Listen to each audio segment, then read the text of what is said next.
Hello, everybody. My name is Lennis Woods Mullins, and I work with Beverly. I am her, or work for Beverly. I am her online media strategist. And today, Beverly has a very important message for all of you. I know everybody is super busy these days, and she's going to be talking about the importance of rebooting and how to reboot yourself throughout the day.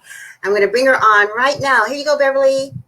Thank you, Lennis, and good morning, everyone. It's almost afternoon in the East Coast, but I'm glad to be back with you today. I am talking to you today, as Lennis said, about writing in reboots throughout the day. Throughout the day, actually, those breaks. You know, many of you have been with me before. I talk about my 3 R's that are important to do every day, which is release, reboot, and recharge. Today, I've chosen to really focus on the reboot piece, which I think is critical, obviously, daily. And it is a day by day series of challenges and ups and downs. And depending on your life circumstances, some days flow and some days are an absolute uphill battle. And in these days in particular, it really takes a toll on us. The rebooting piece is a practice that is beneficial for all of us before trying to even solve a problem or make critical decisions. You do well if you clear your mind first and when you regulate your own central nervous system so that you could even think more clearly, calm yourself down before you try to make those kinds of decisions or weave and navigate through the challenges going on in your own household and in the work that we're trying to do. Rebooting means doing something, some technique, some technology, some strategy to get your snap back, particularly when you're shaken. You could be gut punched by something, rattled by something. Some people used to always say flabbergasted. My folks from the South used to like that word. And you could get knocked to your knees in this work that we're doing, or blown off your rails by some new information, some distressing information, something that worked out almost disastrously in the course of doing our work. We could get frustrated so much that we could actually literally hit the wall in this era of COVID-19, trying to juggle and manage work and not being able to do as much for anyone as we would normally be able to do or like to do or desire to do. Those times when our best is it's not good enough. It is really, really hard. I'm saying reboot is necessary when you are struggling. We could get, I've certainly been in a brain fog. You know, you're trying to press through and get some work done, and my brain is just not cooperating with me. In other words, my short term memory is hijacked for a moment, and it's just hard for me to pull things together. I know many of you have experienced that. Or when we're just emotionally and physically fatigued from the frustrations that begin to weigh us down. And that's happening to so many people across the country because there's so many pieces. It's so multifaceted, it's so complex. The issues around COVID-19 and other issues that are going on as well in our lives, personally and professionally. So let's talk about what some of those reboots could look like. There's a number of things you could do, and wherever you're doing, I always like to encourage people to add something new to your repertoire. But one of the reboot strategies is to do something that is called dual awareness. It's a little bit of neurolinguistics. In other words, I'm saying to you to pay attention to yourself. We obviously, when there are distressors or circumstances or communications that are not working well, we pay attention to the external, that external thing that is making us feel distressed or upset or annoyed or pressured. But the dual awareness says pay attention both to the external and the internal at the same time. In other words, what's happening inside of you? We tend to get these little somatic complaints someplace, a little tightness in the gut. And I'm one of those people who get tight in my jaw. I'm kind of like a clincher, and it's not even conscious until it begins to be distressful. It could be in your shoulders, it could be in your neck, it could be in your back, it could be anywhere. But pay attention to what's happening both so that you could attend to both. To just pay attention to the external distress or upset is to your detriment. To ignore what's happening in your own body, mind. Also, when you're paying attention, do realize that among the many, many things we should do, a really important thing to do is to hydrate. Also, get some water. Take a little break with that. Uh, another one is deep rhythmic breathing. Now, basically, I want to say that most of us, we breathe in a kind of shallow way. I call it kind of pitiful. Is just breathing enough to stay alive? But in the process of trying to heal yourself and calm yourself, to reboot yourself, it is good to use a deep rhythmic breath, a deep rhythmic breath. Understand that the breath is the window to the nervous system. It's also a heart rate variance when you breathe deeply. So that you could just calm everything. And when I say a deep rhythm, make breath, I studied in Canada to become certified in compassion fatigue, and my teacher Anna Baranowski, she's on YouTube. She said she suggested you inhale deeply through your mouth to the count of three, and you exhale completely. I mean, really, really blow it out to dislodge stale air in the chest to the count of six. In other words, what the strategy is that it is important to exhale twice as long as you inhale. And if you did that for 60 seconds, it makes such a difference. Imagine if you did it for 2 minutes, it makes such a difference. 2 minutes or 3 minutes, you could bring your central nervous system back calmly. You could slow down your heart rate, your blood pressure. You could clear the fog in your mind. So that deep rhythmic breathing is powerful, powerful to do. Another reboot strategy is called body scanning. And that is also in alignment with paying attention to what's going on within yourself. Yet, Brian Post, who will be joining us in September, and we'll talk about that in a moment, he said when I was being taught and mentored by him many years ago, he said, always ask yourself daily, several times a day, particularly when something you're facing and you have to, or you want to, or need to be able to make a response. He says, ask yourself, where am I in this moment? Where am I in this moment? And when you do that, you kind of like scan, you kind of pay attention to what's happening in your head and in your chest and in your stomach and your hips and your back and your neck. Where am I in this moment? And if you're honest with yourself, under the assault of challenges and frustrations that we could be facing at any point in the day, this is not the moment. This is not the moment to kind of handle that thing or respond back. If you push through that, what often happens is we have a tendency to be more reactive than thoughtfully responsive. Don't feel bad about that. This is our human self.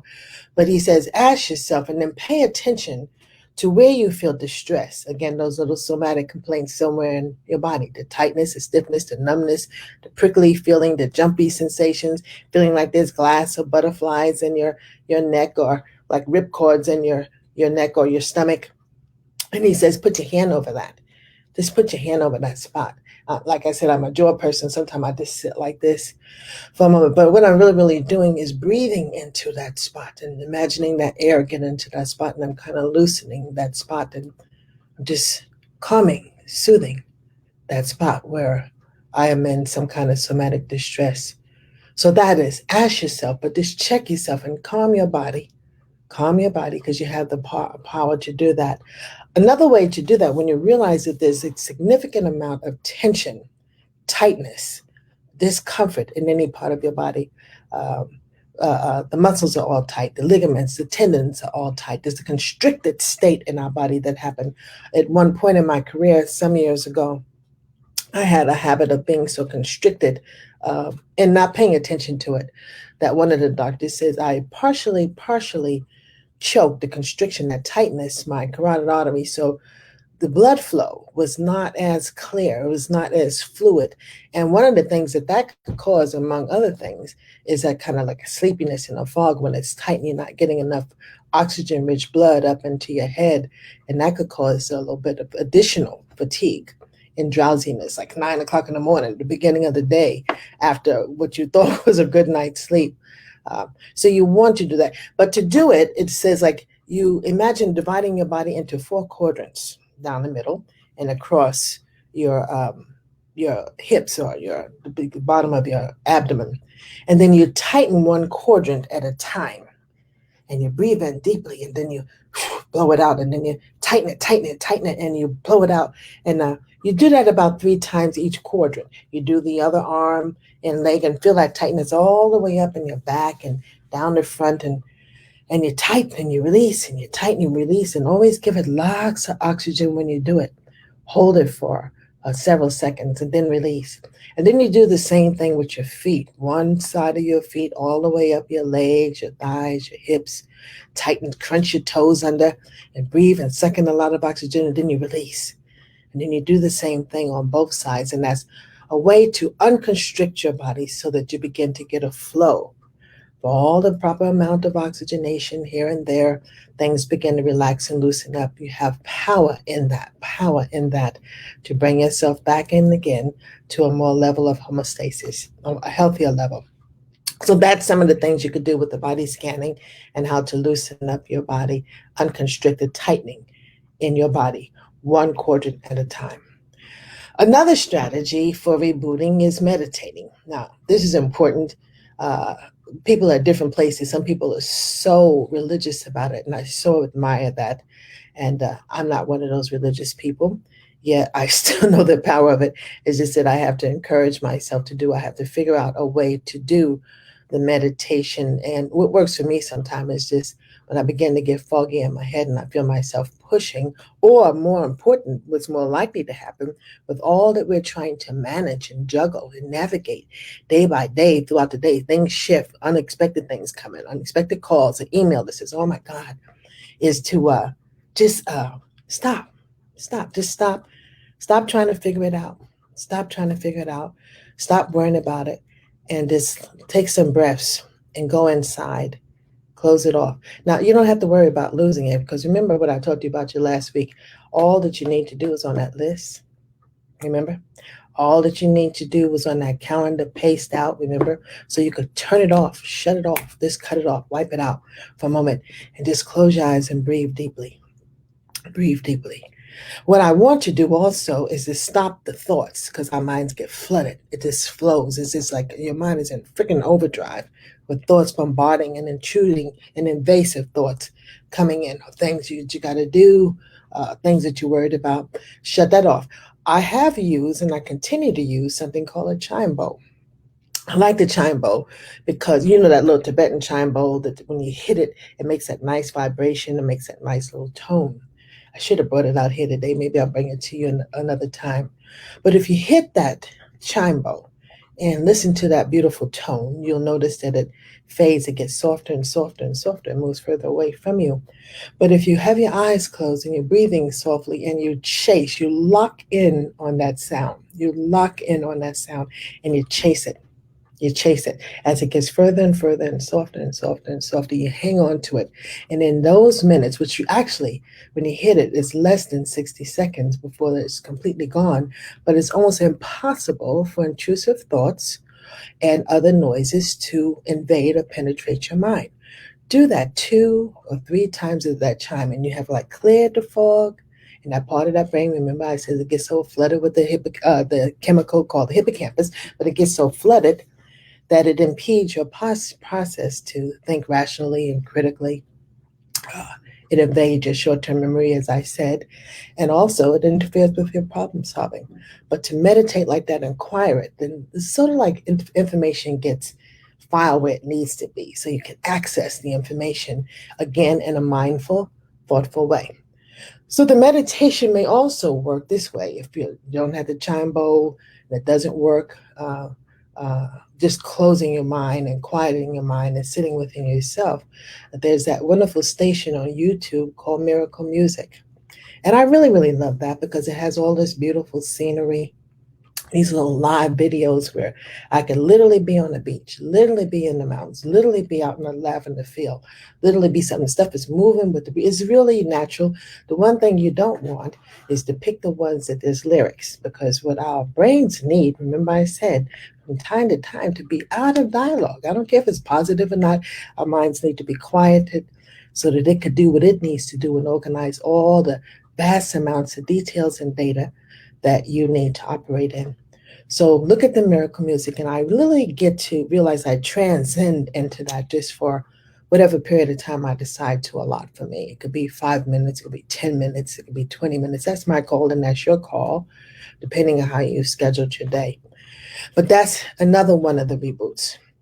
Another reboot is this, and this is far more challenging because we are thinking, planning people. Yeah, we like to be organized. We like to be ahead of the game. We like to think that we could anticipate what's coming so that we could control the circumstances. That don't really work so well, but we like to try at it. I hear that all the time. And it is this, is to shift the internal dialogue. When something is not working right, when something turns out wrong, when something unfortunate happens, we go into this immediate kind of, oh, isn't it awful? Oh my God. And we could kind of get to a point where you keep mulling over it over and over again till you're absolutely catastrophizing. And like I said, that's an easy thing to do for many people, but it is not the best thing to do because as long as you're in that mental dialogue about the awfulness of the situation, you are helping that part of the brain to send out more of that stress hormone, that more of that chemical to make yourself feel more challenged and struggling more awful or see things as impossible. What you want to do is to help yourself. And I like affirmations like this. I like certain little scriptures. I like little bits of poetry from my girl Maya Angelou and whomever that you like, Gabron, whatever it is. But I like to do something to shift the dialogue. And sometimes for me, I could put on some really positive music that I love. Now that's when I might use some lyrics, that music that encourages me and lifts me, like change gonna come by Sounds of Blackness or uh, Miss Winans and Whitney singing, Count on Me, something that's encouraging and lifting, but shift the dialogue. Shift the dialogue. The realities of what has you upset is real. I'm not going to deny that. I'm not going to minimize that. But to stay in it, to ruminate in it, to perseverate on it, you're making yourself stay in that place. What Brian Post said again, you're moving yourself from a state of dis-ease to disease. You're increasing the distress that your body mind is experiencing. So do what you can do. Use whatever tool, even put on some James Brown, make yourself happy, put on a piece of comedy, but change that dialogue. So these are just some of the things I wanted to say about the importance of reboot. In truth, if you reboot several times throughout the day, your capacity to make mindful, thoughtful, reflective decisions about all these challenges we are facing, all these difficulties we have to come up with a new thing for. Uh, it's just, it gets to be a place where you're functioning at a more optimal level. That's so important to do. Matter of fact, if you can't think of anything when you hit the wall, to reboot allows you to clear enough of that chemical fog for you to be able to think, well, this is what I get to do. This is what I think I'll try. Or if you can't even think of something, when I clear my mind, I can remember who to call, the person who might have the best possible solutions for my situation. At any rate, remember, reboot several times a day. And that's it for today. And I thank you so much for being with me on Mindfulness Monday. And I hope that what I'm sharing is helpful to you. So I'm going to turn this back over to Linus because Linus, I believe we're going to make an announcement for a special guest we're having pretty soon for our parents. Yeah, we do have a special guest that's coming up on September 7th on Mindfulness Mondays. We're going to have Brian Post, and this is really going to be an important show. So you want to make sure that you let your other friends and family know that Beverly is going to be talking with Brian Post. He's going to be sharing with us how to parent during the COVID.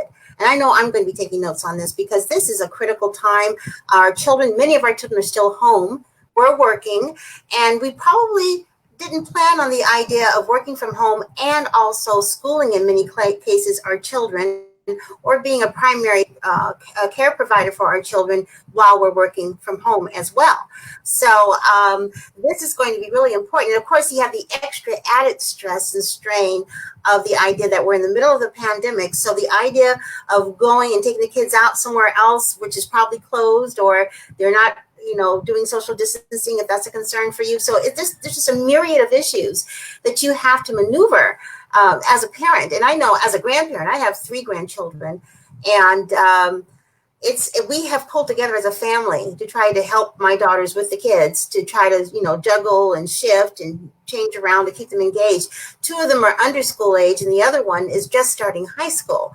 So it's a broad range of dynamics just in that one little bit right there. So Brian Post is going to help. Well, that will also include the On resistance. a positive basis Yeah, as we go through this journey of the COVID. yeah. He's going to help many parents who are dealing with the children's resistance and struggles and anger and frustration and sadness of all the things they're missing out on. So that's going to be a critical part of the conversation with him. Yeah. Yes, that's going to be on September 7th on Monday. So make sure you look out for that. I'll be posting information about that. And one other thing I wanted to talk about, Beverly is going to be one of the speakers at an event my company is sponsoring called the Hope and Wellness Virtual Retreat. And I've been posting a little bit on her wall about it, so you may have seen it. This is a retreat for women. But men, if you want to listen in, there's not a problem with that. It's just the reason why, first of all, I specialize in working with women over 40 in particular. But the reason why we're having this particular retreat for women is that so many of them are the primary caregivers and they're still working outside the home. And many times the kinds of things they do involve some kind of need to keep people spiritually uplifted and motivated. So this retreat was designed to pour into women in particular so they can continue to be all the different roles that they play in the lives of everyone. So men, if you're thinking that perhaps this is something your wife would like to be involved with, please, I'll be posting information about, I'll put a link in this right here where you can go, and it's only, right now we're doing a flash sale, and you can register right now for only $10. It's 2 days. And I believe, Beverly, you were on the second day. I just did the lineup the other day. Yeah. You have to take a look at the lineup. But Beverly, what are you going to be speaking about at this event? Truthfully, at this moment, I can't remember exactly what I was going to speak about at this event. About the brain, the right hemisphere, huh? The right hemisphere, the right hemisphere. Oh, yes. Right brain, left brain hemispheres, to understand how to code switch over that so you can bring yourself out of a kind of dark, distressed, upset, frustrated place. And that chemistry pulls us down. It pulls us down. It weighs heavily on us. But to shift over to the right brain to release those other chemicals like the endorphins and dopamines and serotonins even, it just lifts you, brings you to a better place. So that's what I'm going to, thank you for reminding me. You know, I talk too much. Okay. I forget what I'm talking about. Yeah. That's right. And that is going to be on Saturday. And if you cannot make it to the actual retreat, you can still register and we will send you the retreat with a couple of bonus downloads, just thanking you for participating in this. There are going to be 21 women in 2 days that are going to be speaking on all kinds of topics around being hopeful, staying well, in a spa-like environment or in a spa-like theme of relaxation, of disconnecting, what you talked about today, rebooting, taking some time for yourself and learning again the importance of putting yourself on your to-do list and making your self-care a priority. So please tune in to the Hope and Wellness Virtual Retreat where Beverly's going to be speaking, and I'll post the link in just a little bit throughout the group. And also, don't forget to keep coming into the group to find out what's going on and the things that we are doing to help, in particular, those of you who are first responders, those of you who human service professionals and caregivers, to help you deal with compassion fatigue, because it is something that is real, that you're probably going to get, but you don't have to suffer. There are things that Beverly's going to be sharing with you to help you. Beverly, any last words before we disconnect? Well, thank you for sharing all of that. And I hope that all of you, I want to say Leonard's worked so hard on this to give somebody a retreat during virtually, which I thought was absolutely amazing to do. Take advantage of it. We need it, and every one of you deserve it, to have a day or two, as much as you can, allot to that time to pamper yourself and take care of yourself, prioritize yourself, to be kind to yourself. So we hope you're there. And we hope to see you again Monday and 9:30 same time. The retreat again is froze a little bit, but anyway. Yeah. So take care. Be nice. Okay, stay safe. Stay well. Thank and God you so bless. much, Lee. Thank you, everyone. Stay safe. Thank you. We're kind of a little bit of latency here. This is a new. I think it worked pretty well, Beverly. I think it did pretty good. I think so. It seemed like it cut off Thanks, now and everyone. then. Take care. Oh, you're on. You're on. Yeah, you were on the majority of the time, so it was good. Thanks, everyone, for joining in. We'll see you next Monday for another edition of Mindfulness Mondays with Beverly. Bye-bye.